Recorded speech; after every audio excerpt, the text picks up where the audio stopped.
Khilafah, sebuah institusi pemerintahan Islam yang berjalan sejak zaman para sahabat hingga tahun 1924. Ia merupakan sebuah simbol keagungan peradaban Islam selama hampir 1.300 tahun. Setelah hampir seabad pasca keruntuhannya, kini ia kembali mencuat sebagai isu yang begitu hangat di tengah masyarakat. Belahan dunia timur dan barat membicarakannya, tak terkecuali di Indonesia.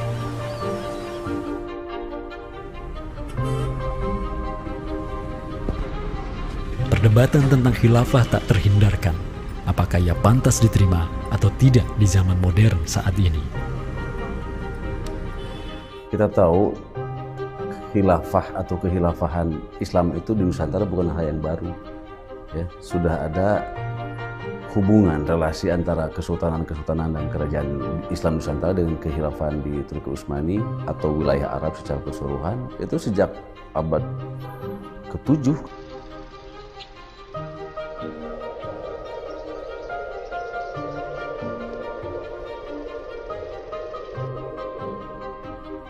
Sejarah khilafah yang panjang di pentas dunia telah memainkan debutnya di Nusantara. Islam yang diemban para penggawanya telah menjadikan Nusantara jaya dan menjadi sumber utama perlawanan terhadap para penjajah. Inilah kisah tentang Nusantara dan jalinannya dengan sang negara adidaya. Inilah kisah tentang khilafah yang menjadikan rakyat Nusantara sebagai satu umat dengan Muslim sedunia. Inilah kisah tentang jejak khilafah di Nusantara.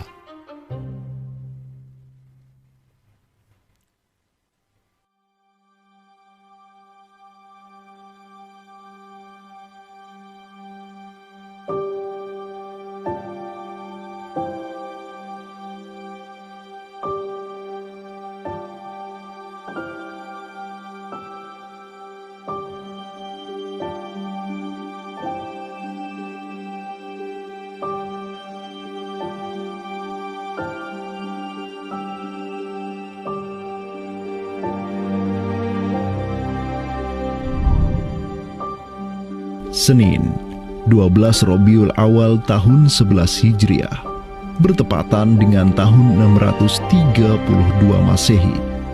Seluruh langit dunia dirundung mendung. Semua orang di Madinah menundukkan wajahnya, kosong pandangan seraya bercucuran air mata. Di pagi itu, kabar duka menyeruak ke seluruh negeri. Rasulullah Sallallahu Alaihi Wasallam wafat. Pada saat Rasulullah SAW wafat, Abu Bakar itu berkhutbah. Abu Bakar mengatakan begini, Ya ayyuhan nas, inna Muhammadan qad mata. Wala budda lihada dini man yakumu bihi. Kata Abu Bakar begitu. Wahai manusia, sesungguhnya Muhammad sudah wafat. Dan urusan agama ini harus ada yang mengurusnya. Setelah Abu Bakar menyampaikan demikian, para sahabat pun segera bersepakat untuk mencari dan memilih Khalifatur Rasulillah, seorang pengganti Nabi, untuk menjaga agama dan menjalankan urusan dunia. Mereka bahkan lebih menyegerakan urusan ini ketimbang menyegerakan pemakaman jasad Rasulullah SAW yang mulia, menandakan bahwa urusan kepemimpinan untuk kaum muslimin pasca wafatnya Nabi merupakan perkara yang amat mendesak. Karena itu Sayyidina Umar juga mengatakan, La islama illa bil jamaah, wala jama'atan illa bil imarah, wala imaratan illa bil ta'ah. Umar juga memahami sebagaimana yang dipahami oleh Abu Bakar. Islam ini tidak akan kuat kecuali dengan adanya jamaah, dengan adanya persatuan. Dan tidak mungkin umat ini bisa bersatu kecuali dengan adanya imarah, adanya khilafah, adanya kepemimpinan. Dan tidak mungkin adanya imarah kecuali dengan adanya ketaatan. Jadi para sahabat itu paham itu. Kemudian para sahabat itu juga menjalankan apa yang diperintahkan Nabi dalam hadis yang lain. Apa kata Rasulullah? Alaikum bisunnati. Kalian harus pegang teguh sunnahku. Wa sunnatil khulafa'ir rasyidin al-mahdiyyin min ba'di. Dan sunnah para khalifah rasyidin al-mahdiyyin min ba'di mendapatkan petunjuk setelahku. Kemudian Nabi mengatakan, Addu alaiha bin nawajidi. Kalian harus gigit sunnah itu dengan menggunakan gigi geram dan jangan dilepaskan. sunnah yang ditinggalkan oleh para khulafaur rasyidin itu apa? Pertanyaannya begitu. Jawabannya tidak lain adalah khilafah itu, sistem khilafah itu. Maka di Saqifah Bani Sa'idah bersepakatlah kaum muslimin untuk memilih Abu Bakar sebagai khalifah pertama untuk mengatur negara mereka yang disebut sebagai khilafah Islamiyah. Negara khilafah di bawah kepemimpinan Abu Bakar dan khalifah-khalifah setelahnya, Umar bin Khattab, Utsman bin Affan, dan Ali bin Abi Thalib cepat sekali berkembang. Mereka memperluas wilayah khilafah hingga mendobrak dua negara adidaya saat itu, Kekaisaran Persia dan Imperium Romawi. Semua aktivitas ekspansi tersebut merupakan realisasi kebijakan politik luar negeri khilafah Islamiyah, dakwah, dan jihad. Sementara di Timur Tengah sedang terjadi revolusi tauhid yang luar biasa dengan munculnya negara adidaya baru yang bernama Khilafah Islamiyah. Jauh di sebelah timur, terbentang sehamparan kepulauan yang teramat luas wilayahnya. Masing-masing pulau ini begitu hijau hutannya, mata air mengalir dengan begitu derasnya, disertai kekayaan alam yang melimpah ruah jumlahnya, baik di bawah maupun di atas tanah, baik sebelum maupun selepas pantai. Negeri itu dikenal sebagai Nusantara. Diapit oleh dua benua dan dua samudra, amatlah strategis posisi wilayah Nusantara, menjadikan ia sebagai pelabuhan dagang yang ramai, tempat bertemunya bangsa-bangsa dunia. Kala itu, belumlah penduduk di Nusantara mengenal Islam, sementara kehidupan mereka sedang diselimuti oleh kegelapan. Namun, tatkala Islam sedang membara di Timur Tengah, tentu sampailah pengaruhnya ke Nusantara.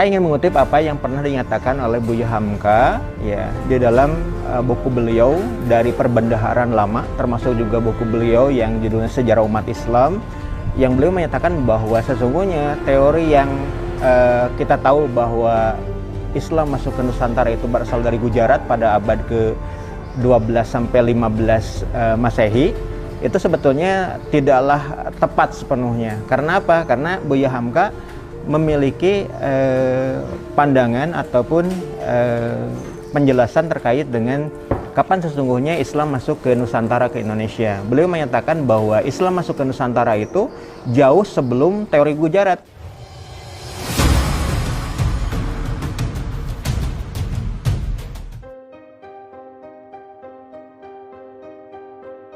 Di bawah pemerintahan Khulafaur Rasyidin yang wilayahnya membentang dari Afrika Utara sampai Persia, perdagangan kaum muslimin berkembang pesat dengan dikuasainya pelabuhan-pelabuhan strategis di Samudra Hindia.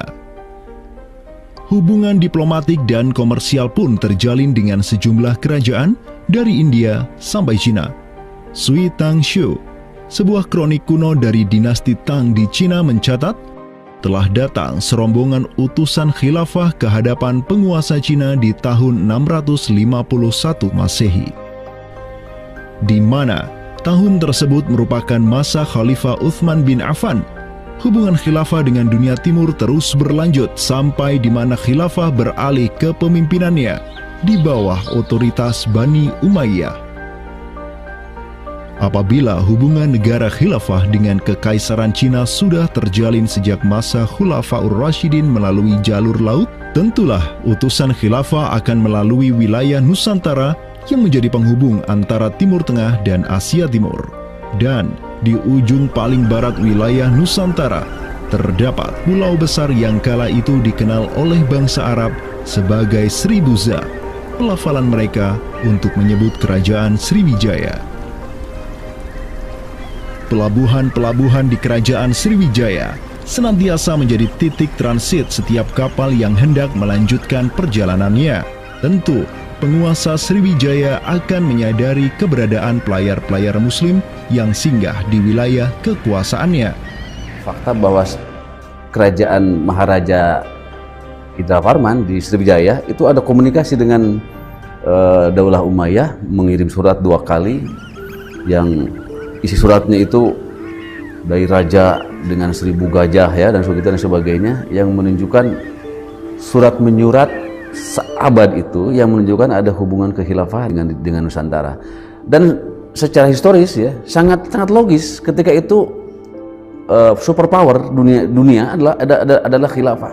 Surat yang dikirim oleh Maharaja Sri Indrawarman dari Sriwijaya tersebut dialamatkan ke Damaskus, ibu kota Khilafah Umayyah yang saat itu dipimpin oleh Khalifah Umar bin Abdul Aziz. Dalam surat itu disebutkan, min malikil amlak alladhi huwa ibnu alfi malik walladhi tahtahu bintu alfi malik walladhi fi marudatihi alfu filin walladhi lahu nahrani yumbitani al-auda wal-allawha wal-jawza wal-kafura alladhi yujadu rihuhu ala masirati 12 milan ila malikil arab alladhi la yushriku billahi syai'an. Amma ba'du, fa inni qad ba'athtu ilaika bihadiyatin wa ma hiya bihadiyatin walakinnaha tahiyatun wa ahbabtu an tab'atha ilayya rajulan yu'allimunil islama wa yuwaqqifuni ala hududihi wassalam.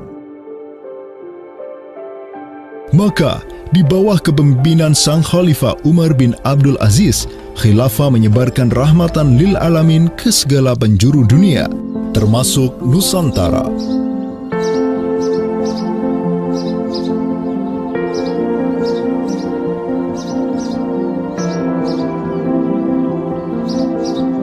Seperti sekarang Amerika atau Eropa kan ada hubungan dengan semua negara karena dominasi politik, ekonomi mereka, kebudayaan dan sebagainya. Saat itu penguasa dunia atau superpower adalah dunia Islam, institusi politiknya khilafah, maka sangat logis kalau ada relasi dengan berbagai semua negara.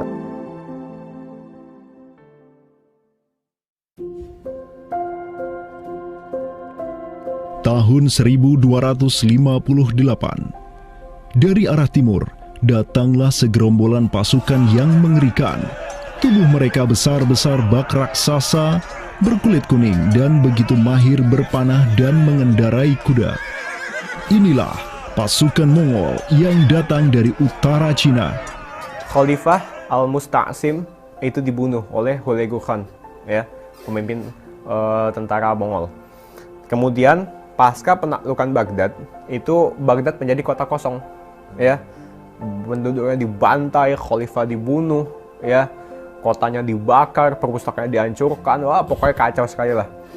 Nah, tapi ternyata banyak keluarga Abbasiyah, ya, dinasti Bani Abbasiyah yang dia itu selamat dari pembantaian orang-orang Mongol, dan mereka itu akhirnya berdiaspora, mengungsi, ya. Ada yang berdiaspora, ada yang mengungsi ke Hijaz, ada yang mengungsi ke daerah Najd, ya, ada yang mengungsi ke daerah Mesir.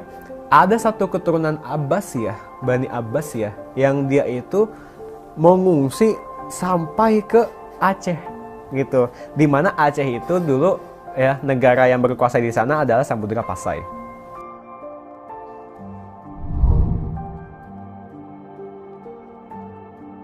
Terdapat 3 orang Bani Abbasiyah yang diketahui dimakamkan di Aceh, yakni yang pertama Sodrul Akabir Abdullah bin Muhammad Al-Abbasi, keturunan Khalifah Al-Mustaunsir Bilah. Kedua, istrinya Siti Rahiman binti Malikul Mu'azzam, dan ketiga, anaknya Sodrul Akabir Yusuf bin Abdullah Al-Abbasi. Mereka bertiga dimakamkan di kompleks yang sama. Yang paling monumental, yang paling besar di sini kita lihat adalah seorang tokoh yang memiliki predikat As-Sadr Al-Kabir ataupun pengawal para pembesar yang derajatnya mungkin setingkat dengan Perdana Menteri. Beliau bernama Abdullah bin Muhammad bin Abdul Qadir bin Abdul Aziz bin Al-Mansur Abi Ja'far Al-Abbasi, yang mana genetika beliau yang daripada Al-Mansur ini sendiri yang merupakan kakek buyut daripada Abdullah ini adalah seorang khalifah dari Bani Abbasiyah. Bani Abbas ini yang terkubur di Aceh, ya, Lok Sumawe ini, ayahnya ini, ya, Muhammad bin Abdul Qadir, ternyata dia itu dicatat oleh Ibnu Battuta, ya, dicatat oleh Ibnu Battuta dalam rihlahnya kitab Tuhfatun Nazar, ya. Nah, dia itu ayahnya Abdullah bin Muhammad Sodrul Akabir yang di Pasai itu menjadi gubernur, ya, menjadi gubernur di mana, di daerah India, gitu, dicatat oleh Ibnu Battuta, gitu, ya. Dan Ibnu Battuta mencatat sultan-sultan di India itu begitu hormat, ya, begitu taat, dan mereka itu memuliakan keturunan Khalifah Abbasiyah ini, ya, keturunan Khalifah Al-Mustansir billah, begitu. Nah, ini mengindikasikan bahwasanya apa? Sultan-sultan India itu begitu memuliakan, dan mereka itu dalam satu riwayat lain juga membaiat Khalifah Abbasiyah yang ada di Mesir. Sementara sultan-sultan di India, ya, kesultanan Islam di India itu punya hubungan erat dengan Samudra Pasai, begitu. Nah, di sini kita bisa menduga kuat bahwasanya Samudra Pasai itu juga berbaiat kepada Khalifah Abbasiyah. Samudra Pasai pada masa itu berbaiat kepada dinasti sebelum Utsmaniyah berkuasa, yaitu kita menduga dan meyakini hal tersebut sesuai fakta-fakta yang kita temukan di lapangan bahwa Madinatul Sumatera ataupun Jaziratul Jawi, Samudra Pasai itu berbaiat langsung kepada dinasti Abbasiyah. Sultan Zainal Abidin bin Ahmad bin Malikus Zahir bin Malikus Saleh, penguasa Pasai di masa Sodrul Akabir Abdullah Al-Abbasi hidup, menyatakan baiatnya kepada Khalifah Al-Mutawakkil 'alallah di Kairo di awal abad ke-15. Begitu pula sebelumnya, Sultan Muhammad bin Tughluk di Delhi diikuti oleh Sultan Jalaluddin Muhammad dari dinasti Raja Ganesh di Bengali dan penguasa dari dinasti Utsmaniyah di Turki, Sultan Bayazid pertama. Seluruh sultan di dunia Islam menyatakan baiatnya kepada Khilafah Abbasiyah semenjak gelombang badai Mongol berhasil dihentikan oleh pahlawan-pahlawan Mamluk. Pusat Khilafah Abbasiyah kini berpindah ke Kairo, Mesir, dan menjadi magnet kaum muslimin global. Dari pusat khilafah inilah dakwah Islam mulai bangkit kembali dan menggencarkan aktivitasnya dengan mengirim berbagai juru dakwah ke seluruh penjuru alam. Dengan Samudra Pasai yang mendaulatkan dirinya sebagai Darul Islam yang berbaiat kepada khalifah, Samudra Pasai mengemban tugas untuk mengubah seluruh Asia Tenggara dari Darul Kufri menjadi Darul Islam. Sultan Zainal Abidin Ra Ubabdar dibantu oleh putra Sodrul Akabir Abdullah bin Muhammad Al-Abbasi, yakni Yusuf bin Abdullah, yang di pucuk pusaranya tertera nama kakeknya Khalifah Al-Mustansir billah, banyak menaklukkan wilayah-wilayah yang belum Islam di Sumatera dan Semenanjung Malaya. Seperti Ra Ubabdar. Ra Ubabdar itu berasal dari dua kata, Ra dan Ubabdar, yang mana artinya adalah penguasa gelombang. Ini adalah sebuah predikat yang sangat luas sebenarnya maknanya, sesuai dengan masa yang ditorehkan pada waktu tersebut, bahwa Sultan Zainal Abidin Ra Ubabdar bin Ahmad bin Muhammad bin Al-Malik Al-Salih ini adalah salah satu masa kegemilangan Samudra Pasai, yang mana kita ketahui setelah masa tersebut yang memimpin Kesultanan Sumatera adalah anak keturunan daripada beliau ini, yang jumlahnya sampai 11 orang sultan. Bergerak dan terus bergerak itu meluaskan dakwah Islamnya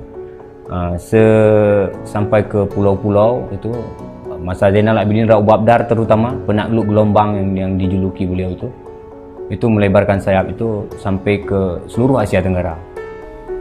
Digelarilah Sultan Zainal Abidin Pasai dengan sebutan Ra Ubabdar, bahasa Persia untuk gelar sang penakluk gelombang, karena dengan arungan pasukannya yang luar biasa di atas gelombang laut Nusantara, ia membuka banyak sekali wilayah, seperti Malaka misalnya, di mana di sanalah Sultan Zainal Abidin Ra Ubabdar menempatkan putranya Sultan Mansur sebagai penguasa Darul Islam Malaka. Kesultanan Samudra Pasai banyak pula mengirimkan juru dakwahnya untuk meminta penguasa-penguasa Nusantara lain agar menerima Islam. Salah satu juru dakwah tersebut dikirim ke Jawa Timur, pusat pemerintahan rezim yang mendominasi wilayah Nusantara saat itu, Kerajaan Majapahit.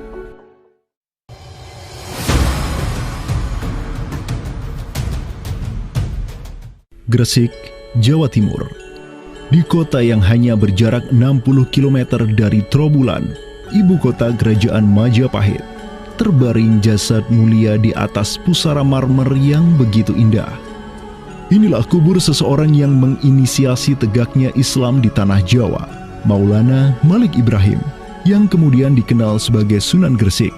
Malik Ibrahim adalah seorang yang berkedudukan tinggi di lingkaran kuasa Samudra Pasai, terlihat dari gelarnya yang bertajuk Umdatus Salatin wal Wuzara, pondasi para sultan dan wazir, di mana gelar tersebut adalah gelar untuk wakil Sultan Samudra Pasai sebagaimana yang dicatat oleh Ibnu Battuta. Gelarnya yang lain seperti Burhanud Daulah Waddin, penerang negara dan agama, adalah gelar yang disematkan kepadanya selayaknya gelar-gelar yang diberikan Khilafah Abbasiyah kepada pejabat-pejabat penting daulah, sebuah gelar yang begitu politis sekaligus agamis.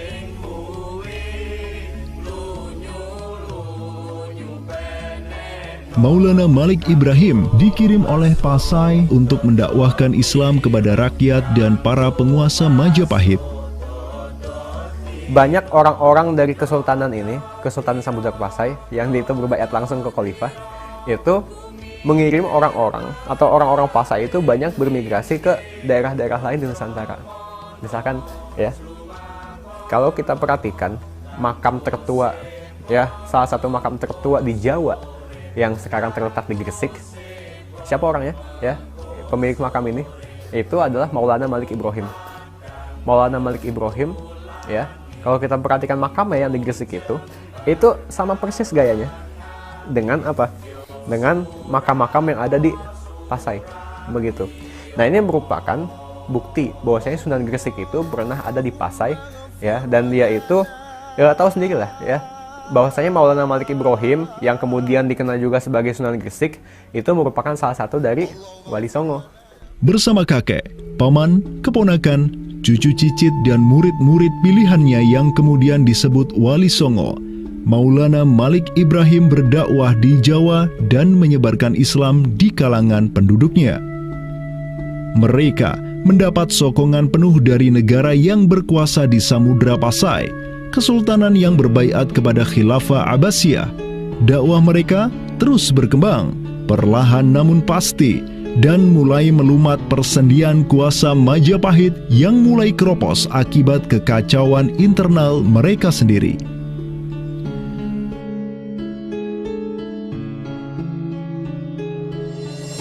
Para Wali Songo juga dihormati karena sebagian besar dari mereka menyandang status sebagai keturunan Nabi melalui jalur Husain bin Abi Thalib yang terus turun-temurun kepada Muhammad Sahib Marbal, turun lagi ke Alawi sampai ke Imam Jamaluddin Al-Husaini yang dikenal juga sebagai Syekh Maulana Jumadil Kubra, yang dari dialah para Wali Songo lahir sebagai anak-anaknya.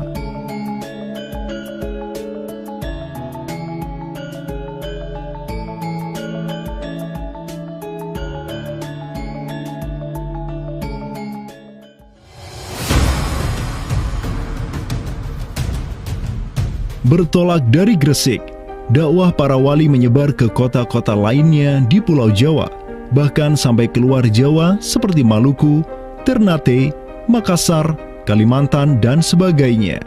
Selain kalangan rakyat, banyak pula pejabat-pejabat Majapahit yang tercerahkan dengan Islam dan sukarela mengucap syahadatain, seperti para adipati Majapahit di Palembang, Cirebon, Semarang, Pekalongan, Jipang sampai Mataram, Tak tanggung-tanggung, di antara mereka yang berislam bahkan merupakan sang putra mahkota Majapahit sendiri, Pangeran Jimbun alias Raden Patah, yang merupakan buah dari pernikahan Raja Brawijaya kelima dengan seorang putri Cina.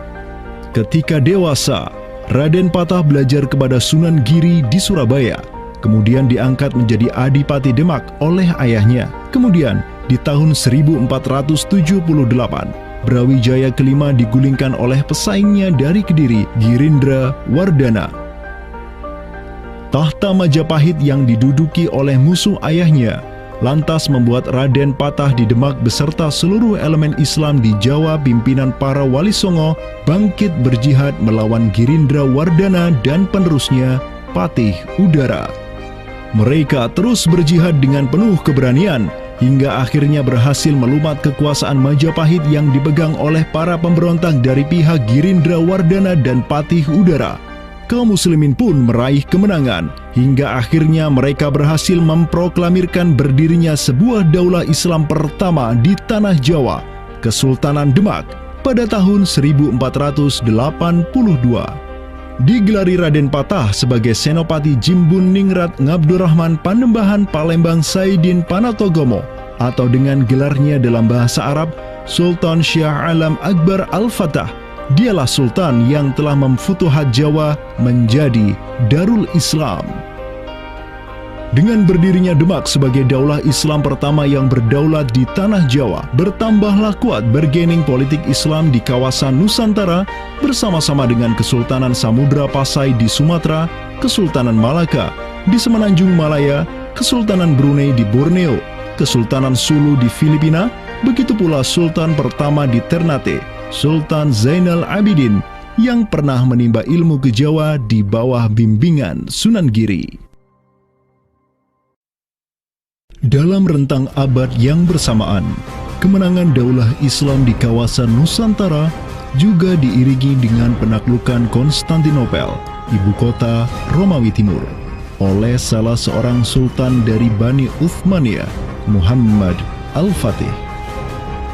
Penaklukan Konstantinopel sekaligus menandakan tamatnya riwayat Imperium Romawi Timur untuk selama-lamanya.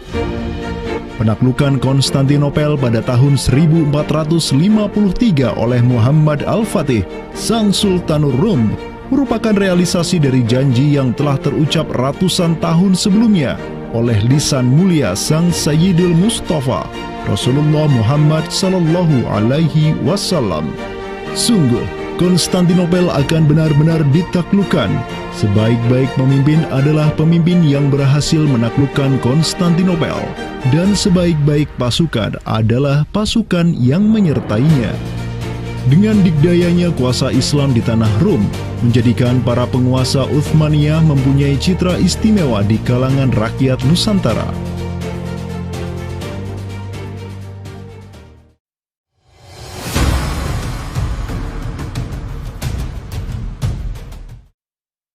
Namun demikian, dikala penaklukan demi penaklukan sedang digencarkan oleh tentara Islam mulai dari Rum sampai ke Nusantara, penaklukan yang sama juga digencarkan oleh tentara Kristen di ujung paling barat dunia Islam, Andalusia.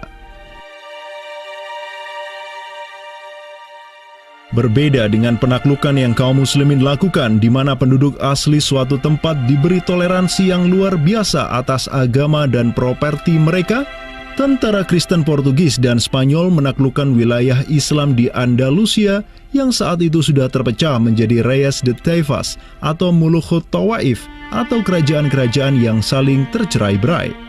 1492, kekuasaan Islam terakhir di Andalusia, Granada, berhasil ditaklukkan oleh suami istri yang menjadi penguasa Spanyol, Fernando de Aragorn dan Isabella de Castilla.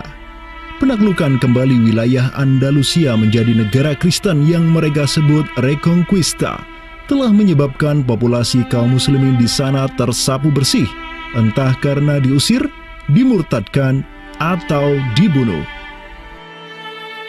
Selain Reconquista, kaum Kristen Spanyol dan Portugis juga mempunyai motif ekonomi untuk menjadikan diri mereka kaya, yakni dengan mencari jalur rempah di Samudra Hindia yang saat itu merupakan potensi sumber daya alam yang luar biasa.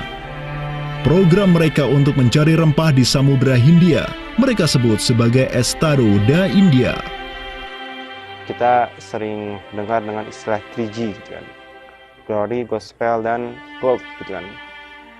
Jadi ya mereka ingin ekspansi, mereka ingin menyebarkan misi agama mereka, dan mereka juga ingin mencari gold. Goldnya di sini adalah justru adalah rempah gitu kan. Begitulah betapa berharganya rempah pada saat itu, sampai 1 gram pala dihargai dengan 2 gram emas gitu kan. Paus Alexander ke-6, pemimpin kaum Kristen saat itu, begitu mendukung hasrat Portugis dan Spanyol untuk menjelajah dunia dan menyebarkan Kristen. Maka berangkatlah gelombang penjelajah Portugis yang disertai pasukan dan senjata untuk menaklukkan dunia Islam di Samudra Hindia. Di bawah pimpinan Alfonso de Albuquerque, armada Portugis berhasil menaklukkan Goa di India pada tahun 1510 dan setahun kemudian berhasil sampai ke Malaka, merebut pelabuhan strategis itu dari Sultan Mahmud Syah yang memerintah tempat tersebut. Dengan bercokolnya Portugis di Nusantara, dimulailah babak baru sejarah Islam di kawasan ini.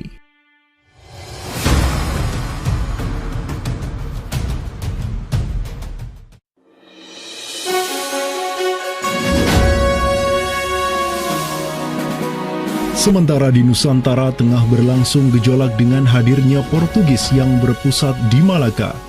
Cucu dari Sultan Muhammad Al-Fatih dari Bani Uthmaniyah, yakni Sultan Selim pertama, berhasil meluaskan pengaruh dan kekuasaannya di dunia Arab. Pada tahun 1517, beliau berhasil merebut Suriah, Mesir, dan Hijaz dari kepenguasaan kaum Mamluk. Khalifah Al-Mutawakkil 'alallah ketiga dari Bani Abbasiyah beserta Syarif di Makkah kini menyerahkan kepemimpinan umat Islam sedunia dan pelayanan 2 kota suci kepada Sultan Salim pertama, penguasa Uthmaniyah yang bukanlah mereka berdarah Arab. Perlu dicatat bahwa penjelasan tentang Al-A'immatu fi Quraisyin itu, kalau kita merujuk kepada kitab Ar-Rawdah, Rawdatul Talibin wa Umdatul Muftin, memang ada hal yang menarik di sini. Di satu sisi ada mengatakan bahwa syarat khalifah itu harus Quraisy.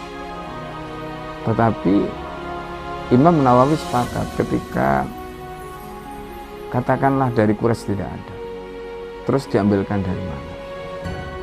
Maka kemudian disebutkan di situ ya di luar Quraisy. Bisa dari bani ini, itu yang disebutkan di dalam kitab Allah. Karena itu sebenarnya syarat al-a'immah fi Quraisyin itu bukan syarat yang wajib, tetapi difahami di sini berdasarkan penjelasan yang diantaranya disebutkan dalam kitab Allah tadi, itu adalah merupakan syurut afdaliyah. Maka semenjak tahun 1517, kepemimpinan khilafah beralih ke Bani Uthmaniyah. Selim pertama dan anak keturunannya kini didapuk sebagai Khalifatul Muslimin.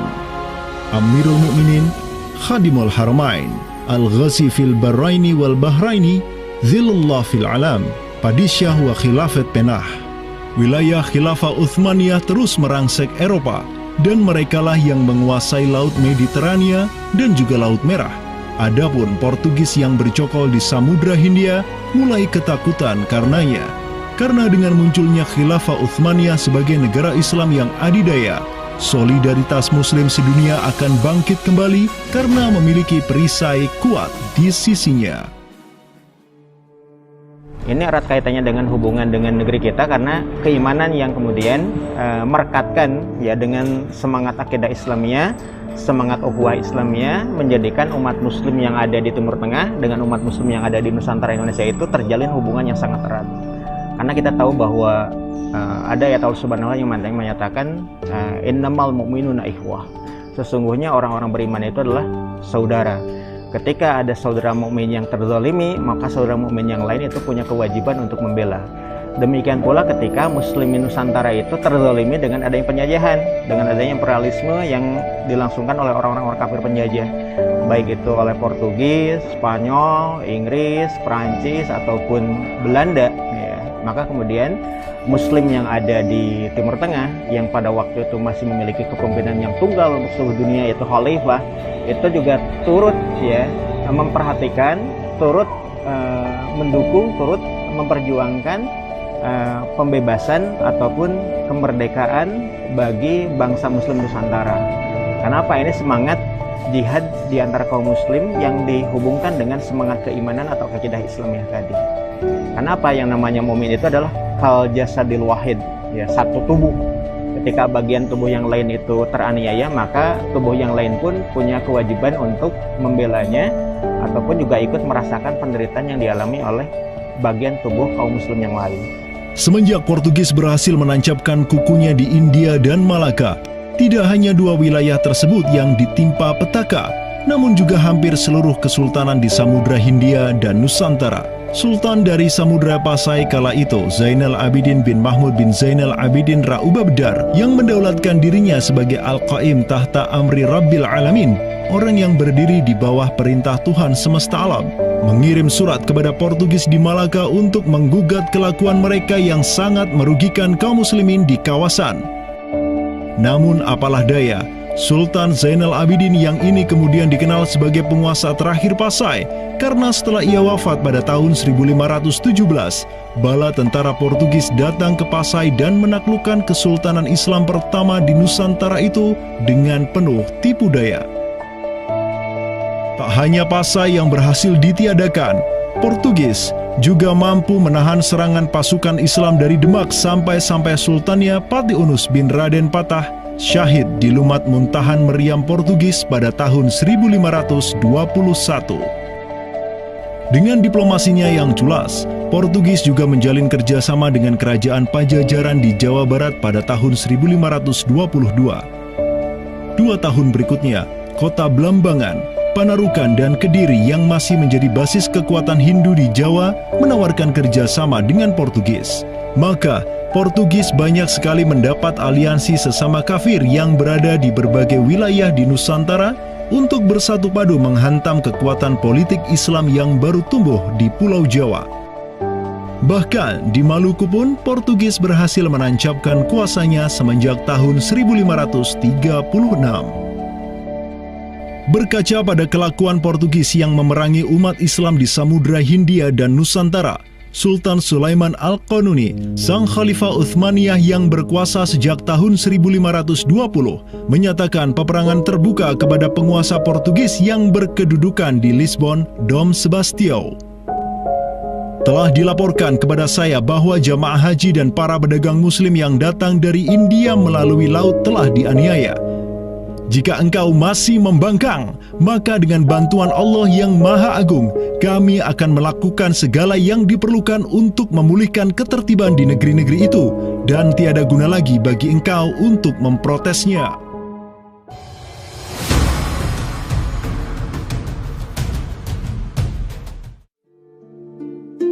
Penjaga kedaulatan Islam di Sumatera yang harum selama ratusan tahun, Samudra Pasai, kini sudah sirna di bawah kungkungan Portugis. Namun, harapan kemenangan itu masih ada. Karena tak lama setelah itu muncul kekuatan baru yang terbit di ujung utara Sumatera, Kesultanan Aceh. Kita mengetahui bahwa Sultan Aceh yang pertama adalah Sultan Ali Mughoyat Shah. Ya, beliau wafat tahun 1530. Dan ini merupakan masa yang bersamaan dengan Sultan Sulaiman Al-Qanuni dari Khilafah Utsmaniyah. Prestasi Sultan Ali Mughoyat Shah telah dicatat dengan tinta emas sejarah. Kegemilangan Sultan Aceh pertama itulah yang direkam oleh salah seorang ulama besar dunia Islam, Syekh Ahmad Zainuddin Asy-Syafi'i Al-Malibari, yang merupakan murid dari ulama tersohor Ibnu Hajar Al-Haytami. Dalam kitabnya Tuhfatul Mujahidin fi Ba'di Akhbaril Burtukaliyin, Syekh Zainuddin Asy-Syafi'i menulis, dan mereka, orang-orang Portugis, semoga Allah mengalahkan mereka, mendatangkan berbagai barang dari negeri-negeri yang jauh. Mereka menjadi ramai dan bertambah banyak di kawasan. Para penguasa berbagai pelabuhan menuruti kehendak mereka sehingga mereka sepenuhnya menguasai pelabuhan-pelabuhan tersebut. Pelayaran hanya dapat dilakukan dengan jaminan keamanan dari mereka. Perdagangan dan kapal-kapal mereka bertambah banyak dan sebaliknya, perdagangan muslimin di luar kapal-kapal dan benteng-benteng yang mereka bangun makin merosot.